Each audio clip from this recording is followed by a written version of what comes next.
Nurul Izzah Anwar had to grow up very fast. In 1998, while still in her teens, she was thrust into the political spotlight when her father was dramatically sacked as deputy prime minister. Anwar Ibrahim was charged with sodomy and abuse of power and later thrown in jail. Then just 18 and deprived of her father, Nurul Izzah began a campaign that took her around Asia, North America, and Europe to bring her father's message to the global arena. She said that the charges were drummed up to take her daddy out of power. Anwar was simply becoming too powerful too fast for then Prime Minister Mahathir Mohamad's comfort.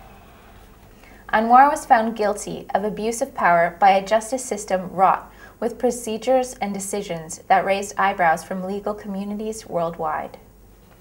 He was sentenced to 6 years in prison for abuse of power and another 9 years for sodomy in 2000. The country's federal court overturned the sodomy conviction, and he was released in 2004. During that period, Nurul Izzah's voice echoed the call for reformation of the country's justice and political system loud and clear. She became known as Puteri Reformasi, or Princess of the Reformation. In 2008, when she was 28 years old, she defeated senior politician and leader of the ruling party's women's wing, Shahrizad Jalil. She contested under the banner of Parti Keadilan Rakyat in the parliamentary constituency of Lembah Pantai.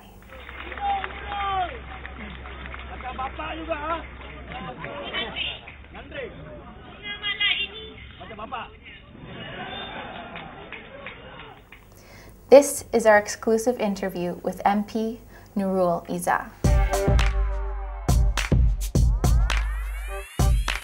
So, since the 2008 election, the young Puteri Reformasi has turned into quite a giant killer. So can you tell us a little bit about how it is now being an MP, a young MP? Well, it has been quite a journey since 2008. Of course, I was always involved in politics in some way or another since 1998.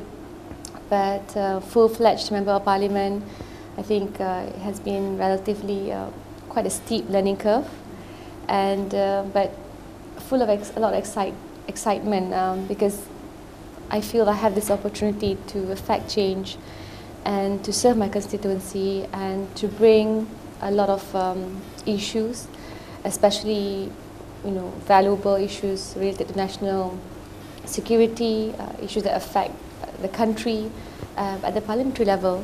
So it's been, I wouldn't say it's been easy. I mean, every single day there's always new challenges, new learning experiences that come up, but it's something so deeply meaningful. And like I said during my fundraising dinner on the 8th of January this year, I just feel so grateful for this opportunity to serve.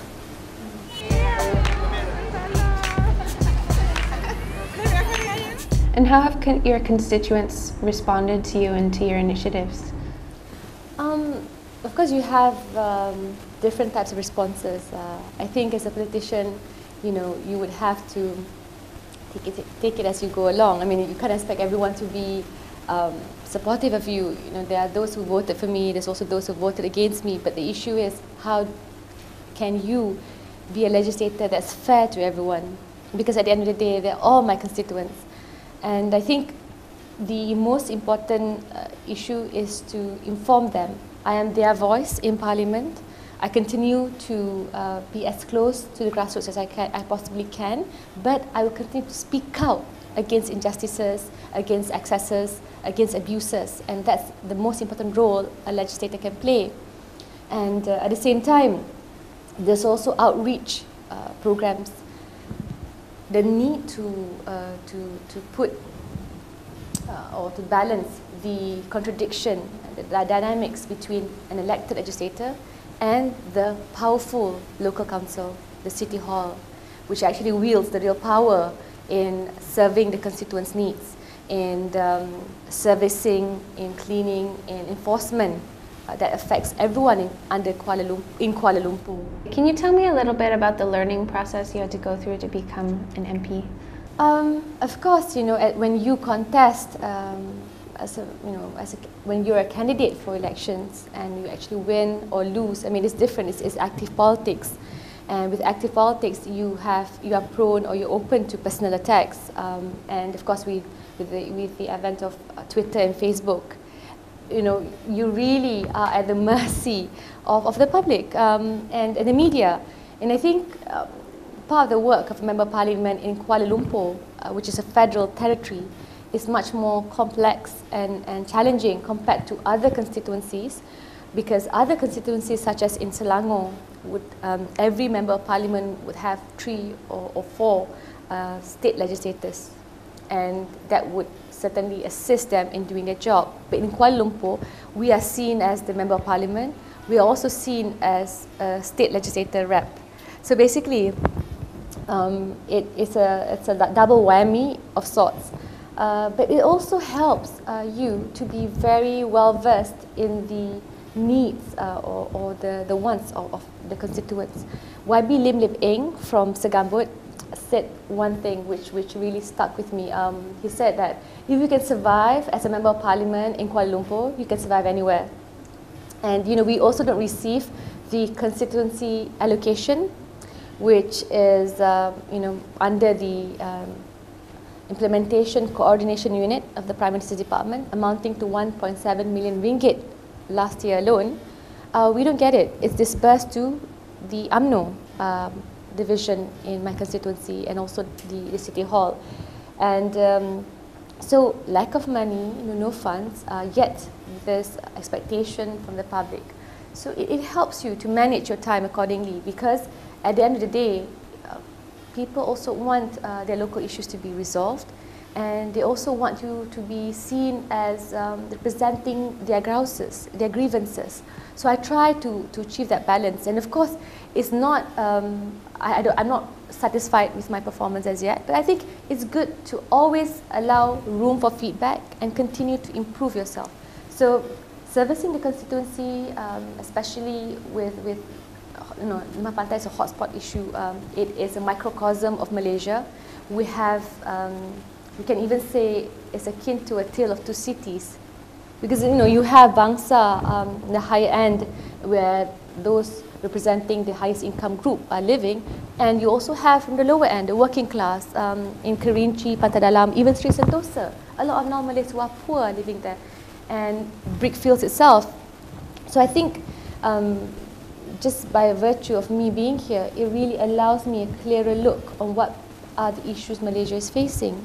So that's one aspect. Second aspect, when you talk about our work, we are continuously trying to resolve the contradictions between the elected representative and the appointed local council, City Hall.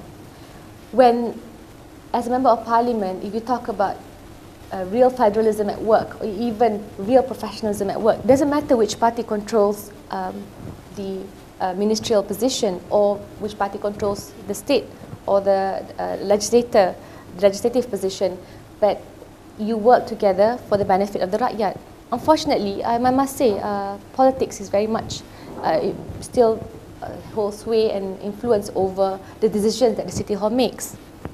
But having said that, I believe that also gives us room to champion and to continue fighting for local council elections, which is one of my goals. And I think the third aspect is, of course, trying to encourage public participation in the sense you want to empower the people. We talk about poverty. I really try to introduce new systems, not just subsidies per se, but revamping the mechanism of subsidy.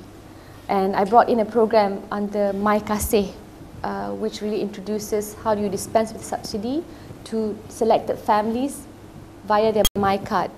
So they can just, at a swipe of My Card, they can buy directly goods at different retail stores. But the issue is, you monitor their progress for about a year. So for me, it's not just looking at, there's problems at the grassroots level, but how do you ensure you affect policies that can better affect their lives?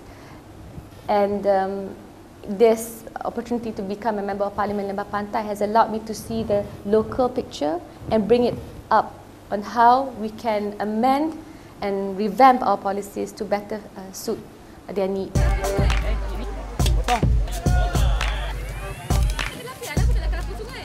So was there anyone who was kind of your mentor when you were becoming an MP and learning the ropes? You know, I've been thinking a lot about this issue, and I think it has been quite a sort of a lifelong learning experience. You know, after '98, when my father was in prison, I really grew up with, literally grew up with human rights activists from Suaram, from the religious group Abim, from politicians in the Democratic Action Party, from politicians from PAS, Islamic Party, because our party only came to being in '99. So it was really the snapshots of experiences with them that I feel created my impressions, and my opinions on certain issues affecting the country. And you know, of course, my father also wielded a huge influence over me when I was younger. You know, until up to the point of time when he was arrested, 18, and he continues to influence me in many ways. But that's why I said it's sort of a kaleidoscope. There's just so many pieces that everyone has taught me.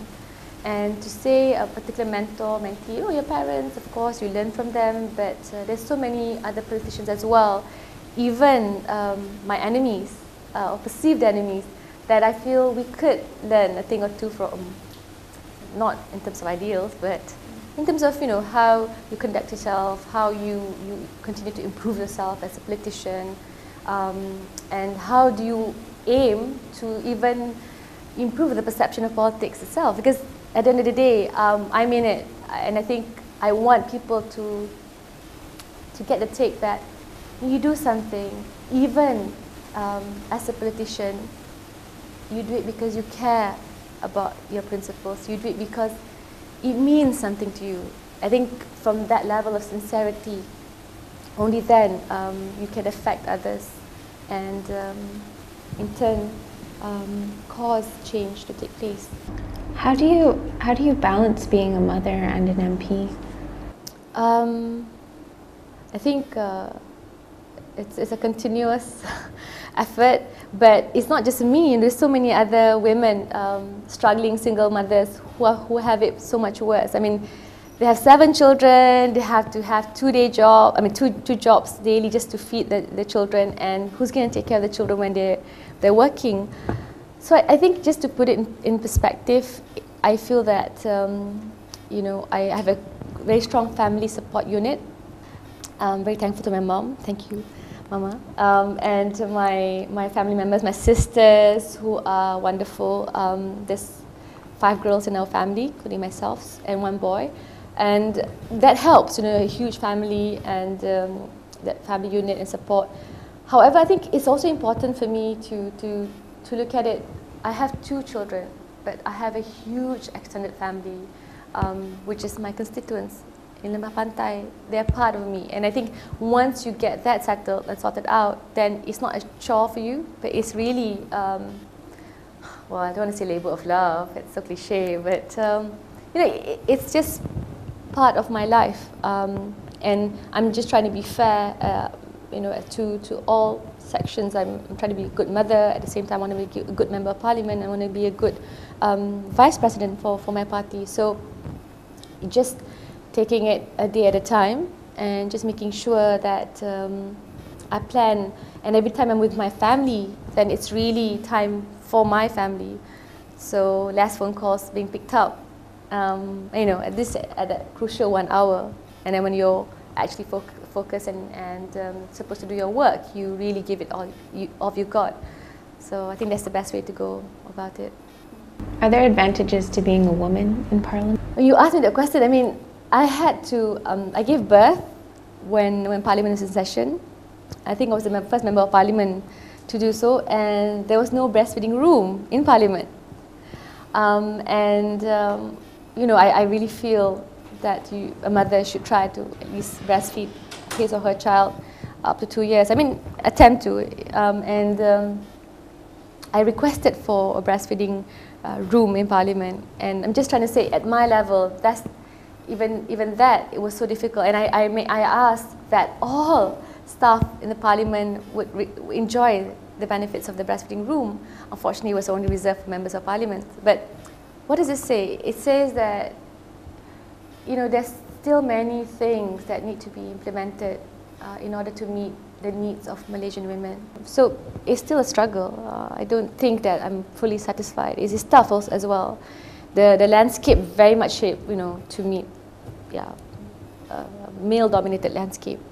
That's what I can say. So advantages, I guess the most you get is the speaker will, oh, I want another woman to speak up today. So yeah, one or two, you know, which is fine. But for me, fundamentally, there's so much more that needs to be done.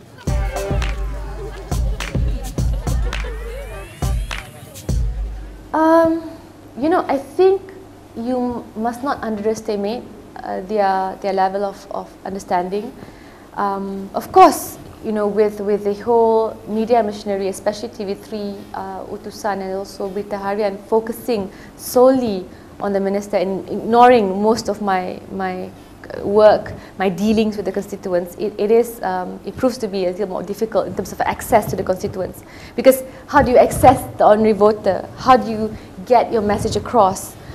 Because you're not covered by the mainstream media. So again, I think that any kind of effort to really not level the playing field will be, it's a disservice to the rakyat, for one thing, but it also showcases how fearful they are of just being fair. And, you know, you should do your work, give the other person, the opponent, a chance to prove him or herself, and then let the rakyat choose.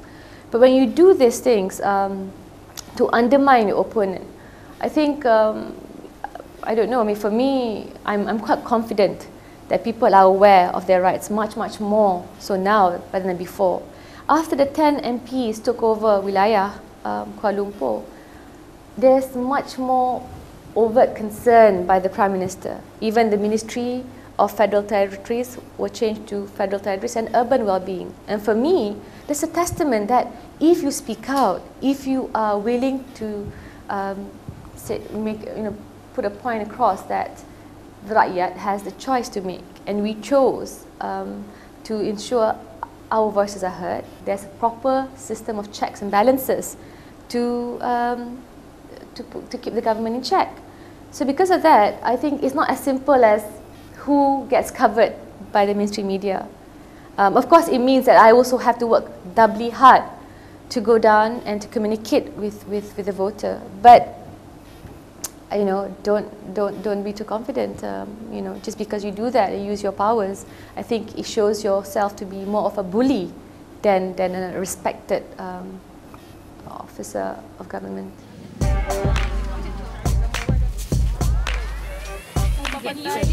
Oh, terima kasih.